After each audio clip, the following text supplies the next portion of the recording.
I never thought of myself as the jealous or suspicious type. I didn't go through Mallory's emails. I didn't track her location. I trusted her, maybe more than I should have. But that afternoon in Bali, when the buzz of her phone cracked the silence like a gunshot, all that trust shattered. We were staying at this luxury villa tucked into the cliffs of Uluwatu. Ocean views, infinity pool, private chef, the whole thing screamed, healing retreat, which is exactly what Mallory called it when she booked it. A chance to reconnect. To repair. I bought it, like an idiot. That morning I'd gone on a scuba diving trip. Mallory said she had a migraine and needed to nap. Totally believable, she gets them sometimes. So I kissed her forehead, told her I'd be back before lunch, and left with my dive group. When I came back a little after noon, the villa was quiet. Too quiet. I walked in, dropped my gear bag by the door, and found Mallory still in bed with the curtains drawn. She mumbled something about feeling better soon, told me to enjoy the pool. I told her I'd grab a quick shower and let her rest. That's when I saw it, her phone buzzing on the nightstand. Normally, I wouldn't even glance. But the screen lit up right as I turned, and there it was. A preview of a message from someone saved as K. I wouldn't have read it. Truly, I wouldn't have, if the first sentence hadn't made my stomach turn. Got the cabins next to ours like you wanted. Stop taking the meds. He thinks I've got food poisoning. 14 days to try. Love you. I froze. My entire body went numb. Try what? What meds? What cabins? And then I saw it, all at once, the ugly, disgusting truth. Mallory wasn't here to reconnect. She was here to conceive. With someone else. And I was the fool she was going to pin it on. I didn't say a word. Just picked up her phone and, with hands that felt like lead, opened the message and screen recorded the whole thread. I backed out slowly, made sure the timestamp showed, and sent it to my own email. Then I took the phone, set it exactly where it had been, and walked to the washroom. I locked the door behind me and sat on the cool marble floor, trying to breathe. I stared at the sink, at my own reflection, at the man who had flown across the world to fix his marriage, only to realize his wife saw him as a vessel. A prop. 14 days. That's what they had planned. 2 weeks of deception under the Bali sun. But they'd made a mistake. I was still here. And now I knew. I stayed in that washroom for a long time. Long enough to make sure the shock wore off and the rage cooled to something more useful. Focus. Clarity. Strategy. This wasn't going to be an explosion. It was going to be surgical. Let the countdown begin. Back home in Savannah, the villa tint fading off my skin, everything looked the same. That was the weirdest part. Our condo still smelled like lavender and clean linen. Mallory still left her running shoes by the door and hummed while she cooked eggs in the morning. If you didn't know better, you'd think we were a happy, healthy couple. If you didn't know the truth. But I did. And that changed everything. I didn't confront her. I didn't bring up the message or her fake migraines or the fact that I knew exactly what the hell she and Kay Zane, I would later learn, were trying to pull. Instead, I smiled. I played the game. And while Mallory went about her carefully curated routines, I watched her like a hawk. It started small. I noticed what she wore when she left the house. Tight leggings, fresh makeup, a different perfume than the one she usually wore with me. I paid attention to her gym schedule. Mondays and Thursdays, 2 hours each. Hot yoga, she said. Except one Thursday, I swung by that studio on my way to the grocery store. She wasn't there. I didn't get angry. I took notes. I started writing everything down. In a plain black notebook I kept in my desk drawer. What time she left, what she wore, how long she was gone, any new names that popped up on her call log when her phone lit up beside her wine glass. If I noticed a scent on her I didn't recognize, like that earthy cologne that definitely wasn't mine, I wrote that down too. My job helped. As a 3D environment artist working remotely, I had flexibility. I could stay home without raising suspicion. I made her breakfast, complimented her new health goals, offered to rub her back after her so-called workouts. She'd smile and lean into me, telling me she was glad we were reconnecting. Sometimes she kissed my cheek. I'd smile right back and offer to do the dishes. Every time I did something kind, she relaxed more. Let her guard down. Thought she was winning. But really, I was collecting. Learning her rhythms. Mapping her deceit. I'd lay in bed some nights and stare at the ceiling while she slept beside me, mouth slightly open, snoring softly like nothing was wrong. And in those moments, I didn't feel hate. I felt numb. Hollow. Like I was watching a life that didn't belong to me anymore. But sometimes, when she laughed like she used to, or slid her fingers through my hair, I'd feel it. That deep, buried ache. I missed the version of her I thought was real. The woman I married. The woman who used to dance barefoot in our kitchen and text me old photos from our honeymoon like she missed it too. I wanted that woman back. But she didn't exist. And so I kept smiling. Kept offering to order her favorite sushi. Kept pretending I didn't notice when she stayed late at work 2 nights a week. And every time she lied, I got better at documenting the truth. This wasn't just about revenge. Not anymore. This was about precision, patience, and the quiet satisfaction of knowing I'd already seen the ending. I just hadn't shown her the script yet. Her birthday was coming up, and I told her I wanted to do something thoughtful, something personal. She smiled like she had just won a prize. "You've been so sweet lately," she said, leaning against the fridge one morning while sipping her green smoothie. "It feels like the old days again." That made me want to laugh. Or scream. Instead, I nodded and pulled a small box from my hoodie pocket. "I know you've been into wellness stuff lately," I said. "Figured you'd like this." Inside the box was a yoga bracelet, wooden beads, simple, elegant, exactly the kind of thing she'd wear to look grounded in front of strangers. What she didn't know was that the clasp contained a tiny, high-end microphone. She gave me a peck on the cheek and slipped it onto her wrist right then and there. "This is actually really cute," she said, examining it in the mirror. "You're finally getting my aesthetic." "Trying my best," I said. That night, while she scrolled through her phone in bed beside me, I opened the app connected to the mic. I kept the volume low, listened through one AirPod, and pretended to read. Nothing but quiet breathing, a few texts being tapped out, her mumbling something to Siri. But 2 days later, Thursday again, I hit pay dirt. She was in her SUV. The second mic I'd installed was tucked inside a panel beneath the driver's seat. And this time, she didn't go to yoga. She picked up Zane. I knew it was him the second I heard his voice, smooth, cocky, confident, like a man who thought the world owed him something. They drove to his apartment. I sat in my studio with sound-dampening headphones and a blank document open on my screen. I didn't say a word. I just listened and typed. He called me the donor. "She's got him thinking she's on prenatal vitamins," Zane said, laughing. "Thinks she's trying to prep her body for his baby." Mallory giggled. "He's even reading articles about sperm motility now. It's pathetic." They laughed for a long time. Long enough that I had to take the headphones off for a moment and breathe. I wasn't crying. I wasn't yelling. I just needed air.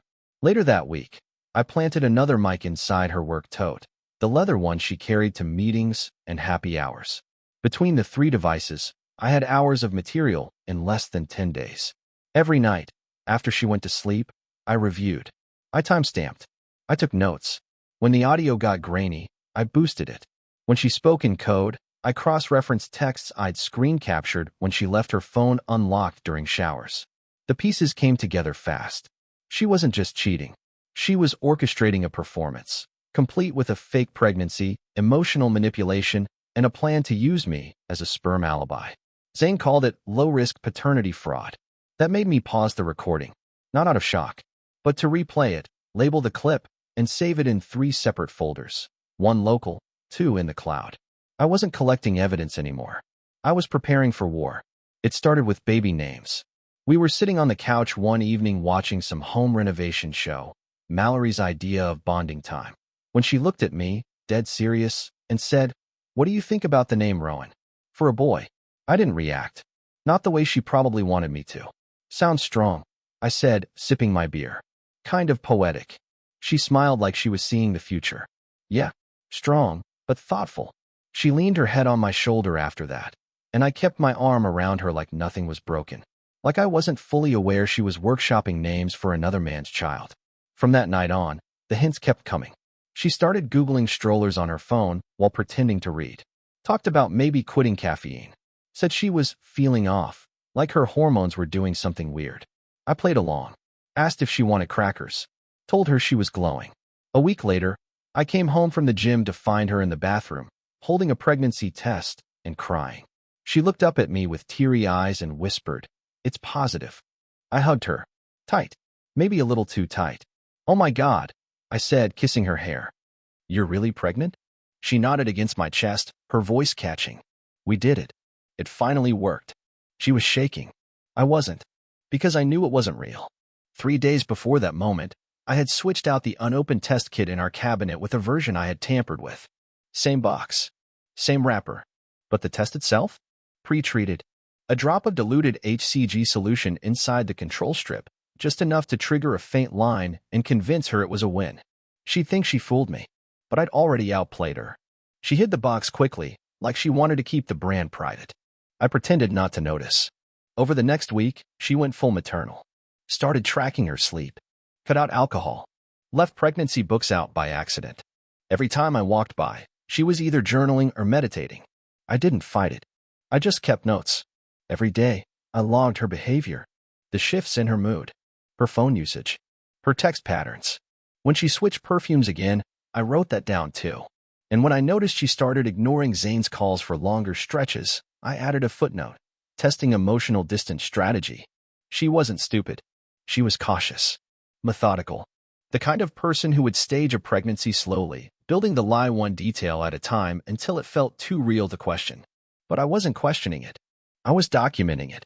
And inside my studio safe, behind the stacked sketchbooks and flash drives, I tucked a sealed envelope, a prenatal paternity test kit, one that could extract fetal DNA from her blood once she reached 8 weeks. She didn't know it existed, just like she didn't know her fake pregnancy had already been replaced by a deeper con mine. I hadn't talked to Kyle in almost 6 years. We used to share a dorm room back in college, me with my drawing tablet, him with circuit boards and solder burns. He went on to become a private security consultant for high-end clients. I went on to build fake forests and medieval castles for video games. We weren't close anymore, but he owed me a favor, and I was finally ready to cash it in. "You want what?" he said, over the phone. "Discrete motion-activated cameras. Audio, too. I'll pay for the good stuff."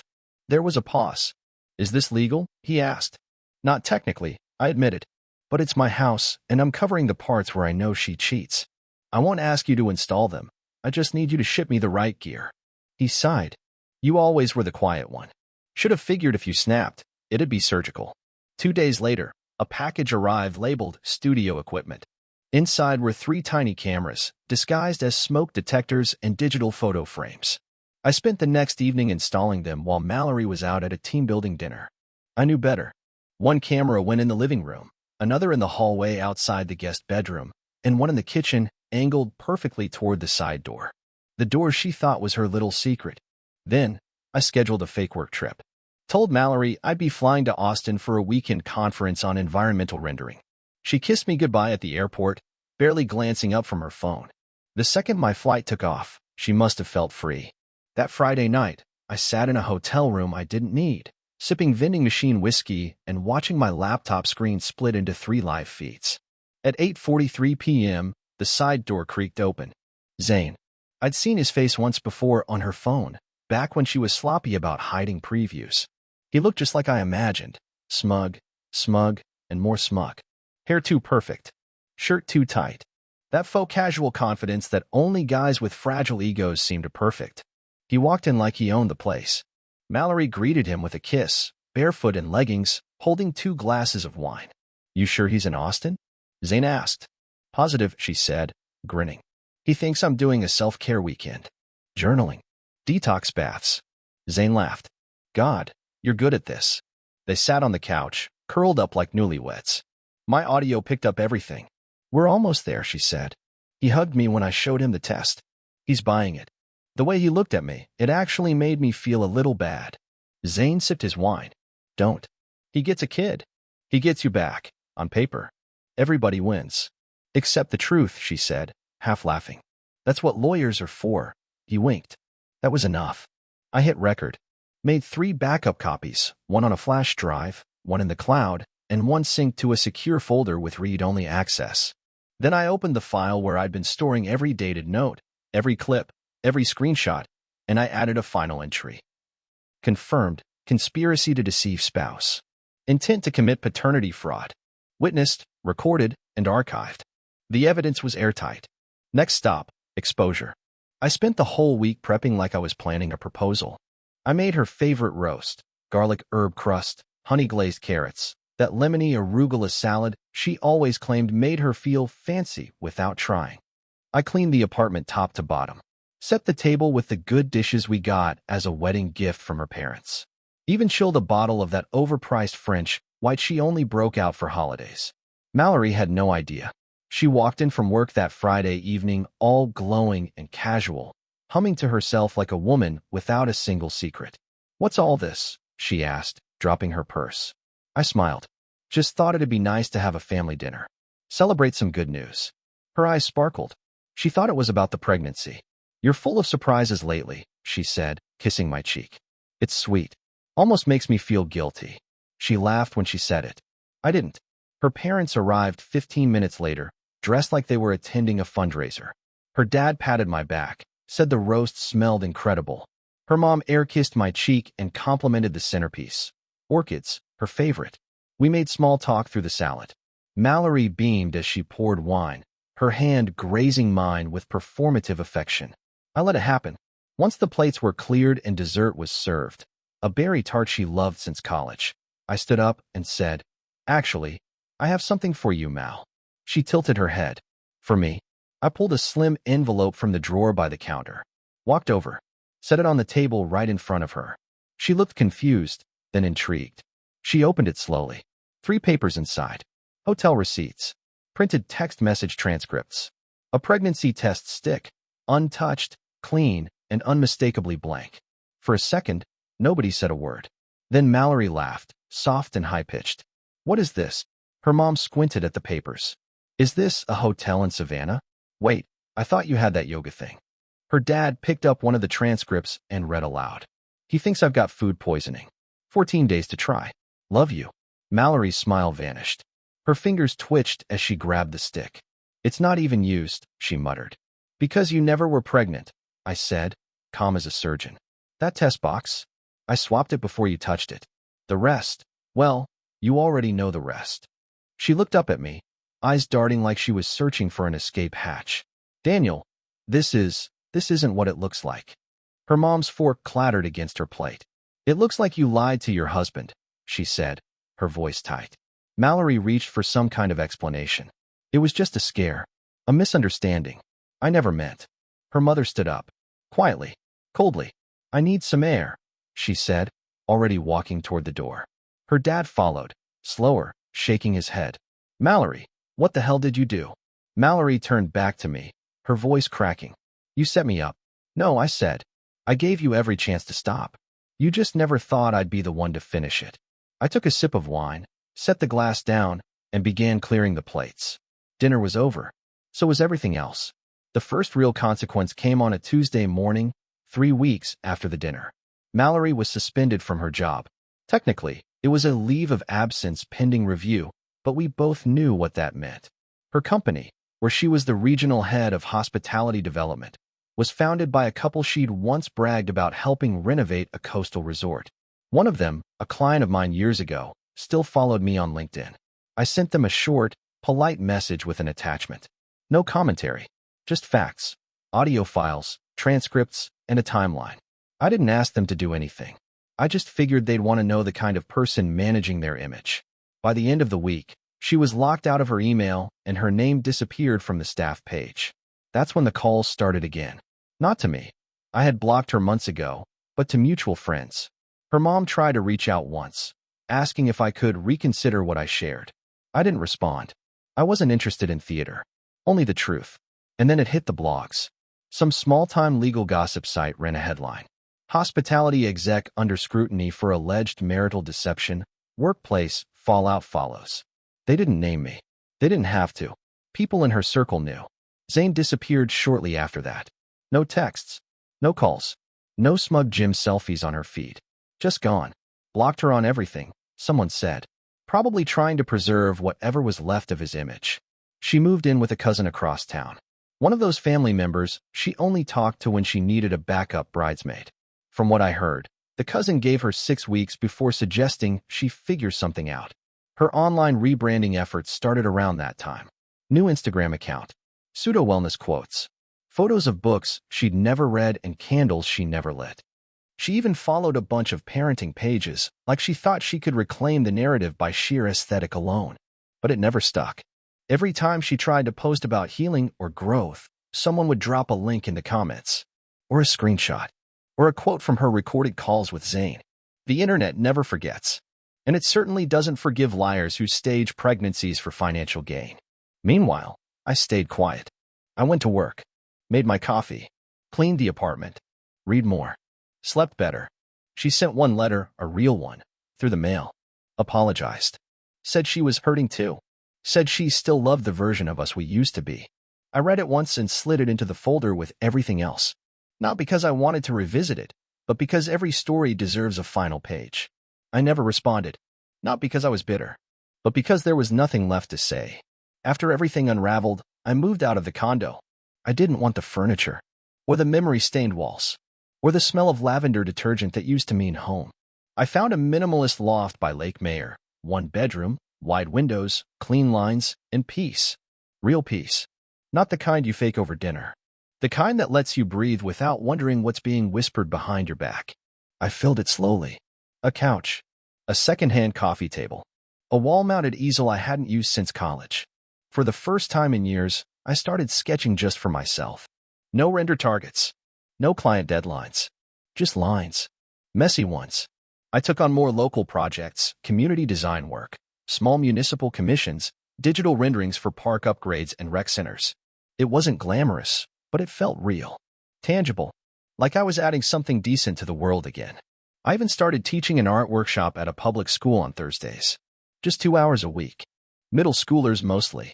A lot of them didn't care about perspective or shading, but they showed up, and so did I. That's where I met Elise. She was in the room next door, volunteering at the library corner.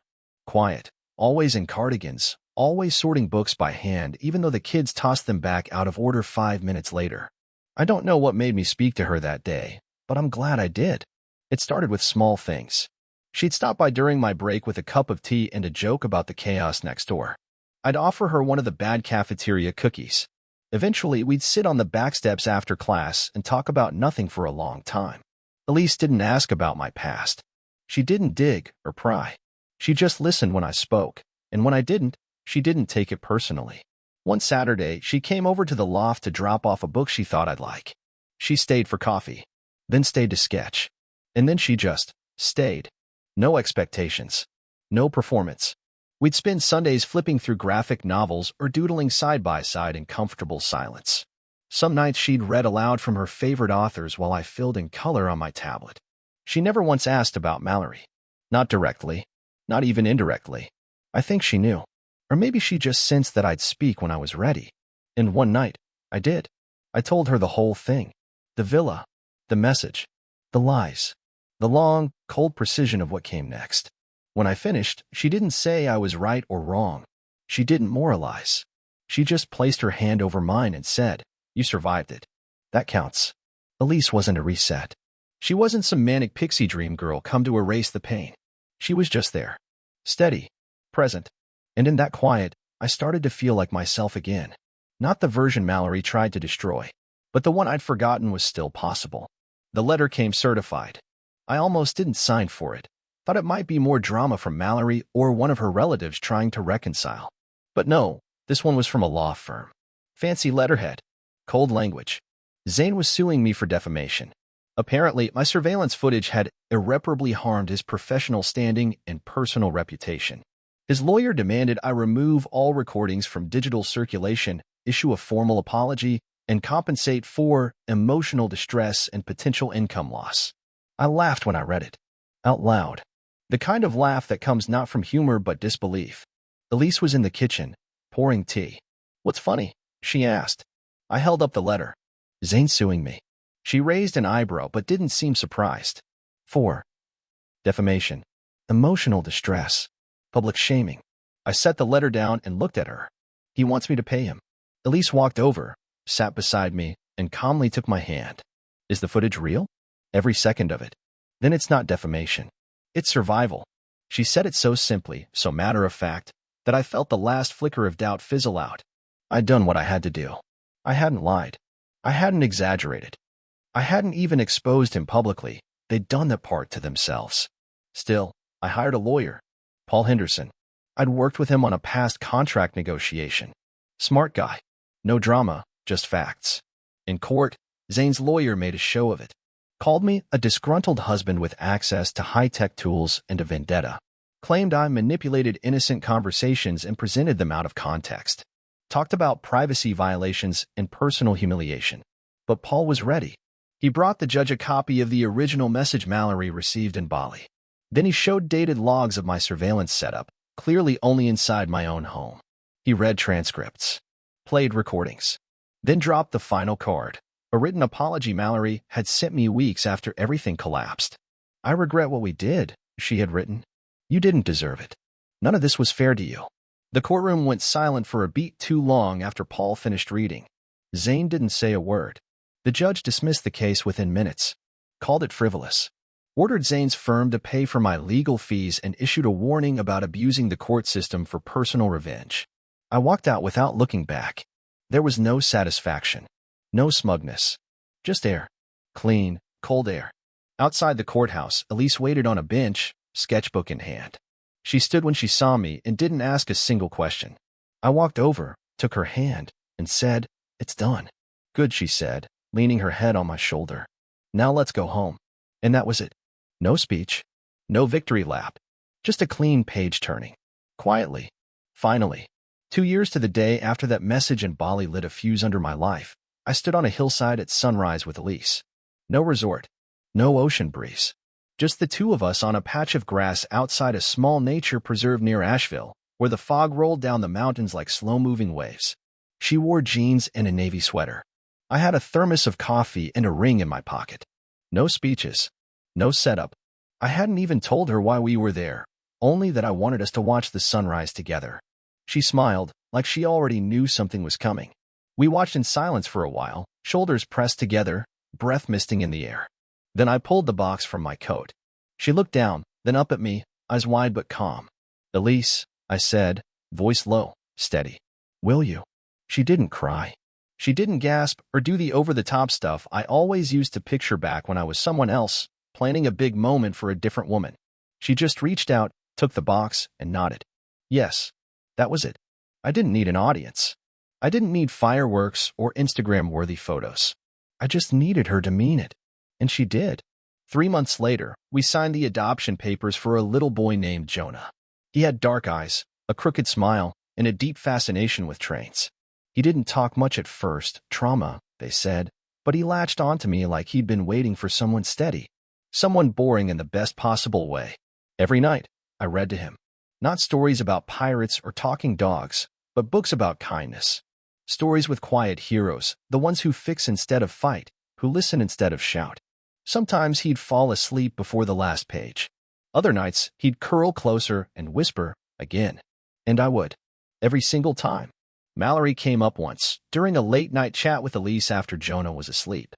Just a passing mention. I said her name like it was something I used to own. Elise didn't flinch. She just nodded, ran her fingers through my hair, and said, "She doesn't live here anymore." She was right. Mallory lives somewhere else now. In another timeline. When I didn't visit. I hadn't thought about revenge in months. I didn't check her socials, didn't Google her name, didn't care if she was sorry or not. I wasn't carrying her anymore. I was too busy carrying Jonah on my shoulders at the park. Too busy planning lessons for the kids at the community center. Too busy waking up beside someone who never had to prove anything because her honesty spoke louder than any apology ever could. This wasn't a fairy tale ending. It was better. Because it was real. And quiet. And mine.